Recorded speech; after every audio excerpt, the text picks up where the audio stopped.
Selanjutnya ada teori-teori pendukung pengintegrasian media pembelajaran berbasis ICT dalam pembelajaran. Yang pertama ada teori objektivisme, yaitu adalah pandangan bahwa ada realita atau alam objek dan fakta yang ada sepenuhnya terlepas dari pikiran. Nah, aliran dari objektivisme ini ada objektivisme metafisik, ada objektivisme etis, dan neo-objektivisme. Teori behaviorisme. Nah, teori behaviorisme ini berfokus pada studi tentang perilaku terbuka yang dapat diambil dan diukur.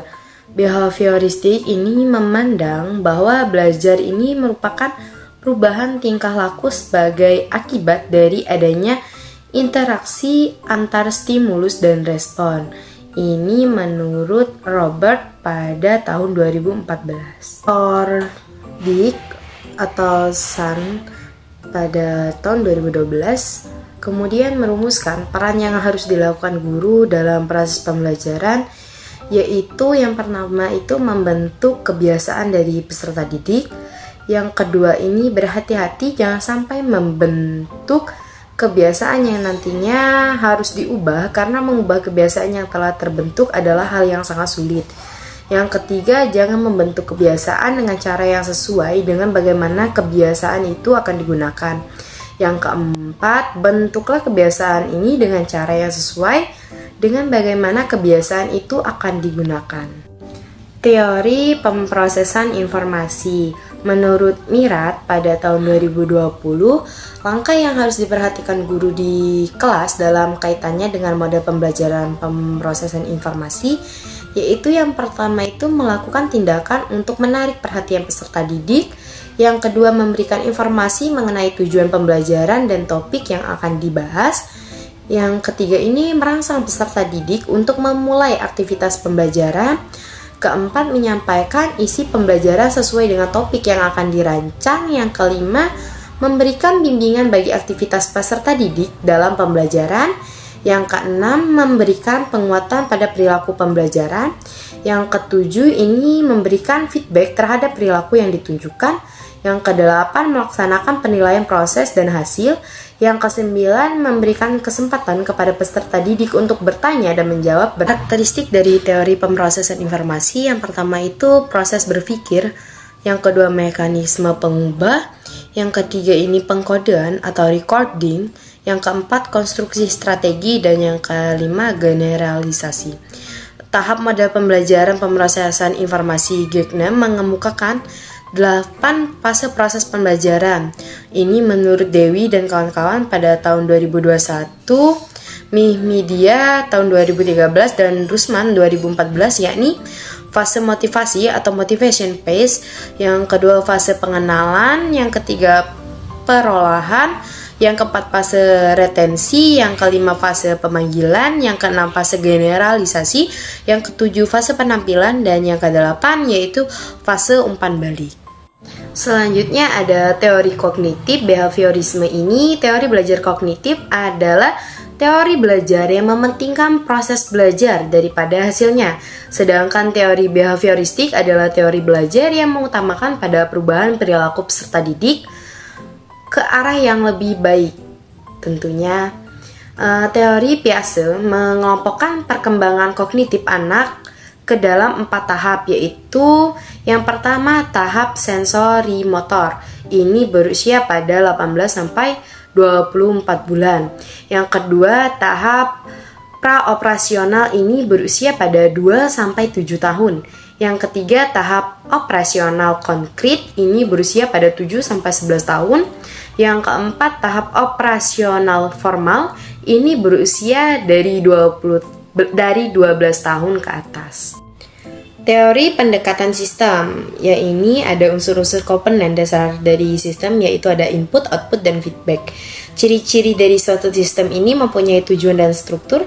Terdapat mekanisme input, proses, output yang kadang-kadang disertai feedback, merupakan satu kesatuan usaha yang terdiri dari bagian-bagian yang saling bergantungan satu sama lain. mempunyai batasan dengan lingkungan, mempunyai suprasistem, ada hierarki, dan ada sistem yang lain yaitu subsistem.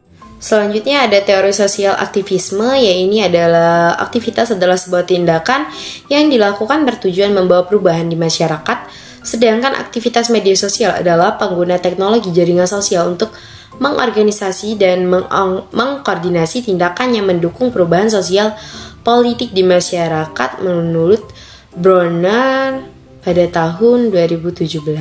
Dalam perspektif lintas disiplin, fenomena sosial di mana terdapat isu yang diperdebatkan, tindakan kolektif, solidaritas atas identitas kolektif, dan adanya upaya untuk menyelesaikan masalah media ini komunikasi.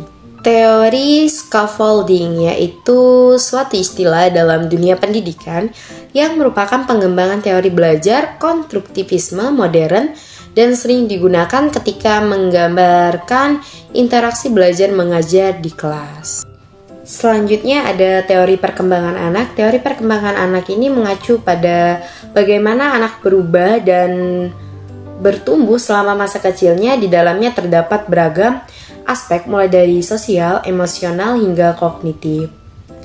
Selanjutnya beberapa teori yang berhubungan dengan perkembangan anak ini adalah: satu, ada teori yang berorientasi biologis, yang kedua ada teori lingkungan, yang ketiga teori kognitif Jean Piaget, yang keempat ada teori psikodinamika atau psikososial oleh Erikson. Teori discover learning menurut Jamrah pada tahun 2013 halaman 19 berpendapat bahwa discovery learning adalah belajar mencari dan menemukan sendiri. Sedangkan menurut William pada Suparno tahun 2007 halaman 65 menyatakan bahwa discovery learning merupakan sebuah pendekatan. Langkah-langkah pelaksanaannya ini, yang pertama menentukan tujuan pembelajaran, yang kedua melakukan identifikasi karakter peserta didik dalam pembelajaran melalui angket pengamatan, yang ketiga memilih materi pelajaran, yang keempat menentukan topik-topik yang harus dipelajari peserta didik secara induktif.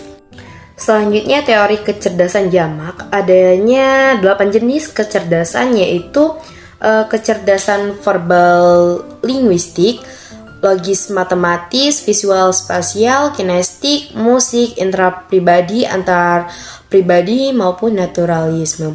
Beberapa prinsip yang perlu diperhatikan guru di dalam mengembangkan kecerdasan jamak ini menurut Armstrong pada tahun 1994. Yang pertama, setiap anak ini memiliki semua jenis kecerdasan.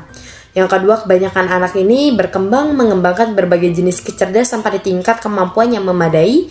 Yang ketiga, setiap kecerdasan biasanya bekerja bersama secara kompleks. Yang terakhir, ada berbagai cara untuk menjadi cerdas dan setiap kategori kecerdasan. Pengembangan strategi pembelajaran. Yang pertama ada strategi pembelajaran bagi kecerdasan verbal linguistik, yang kedua strategi pembelajaran untuk kecerdasan logis matematis, yang ketiga ada strategi pembelajaran bagi kecerdasan visual spasial, yang keempat strategi pembelajaran untuk kecerdasan kinestetik, yang kelima strategi pembelajaran untuk kecerdasan musik, yang keenam strategi pembelajaran untuk kecerdasan antar pribadi, yang ketujuh strategi pembelajaran untuk kecerdasan interpribadi, dan terakhir ada strategi pembelajaran bagi kecerdasan naturalis. Terima kasih atas perhatian kalian semua.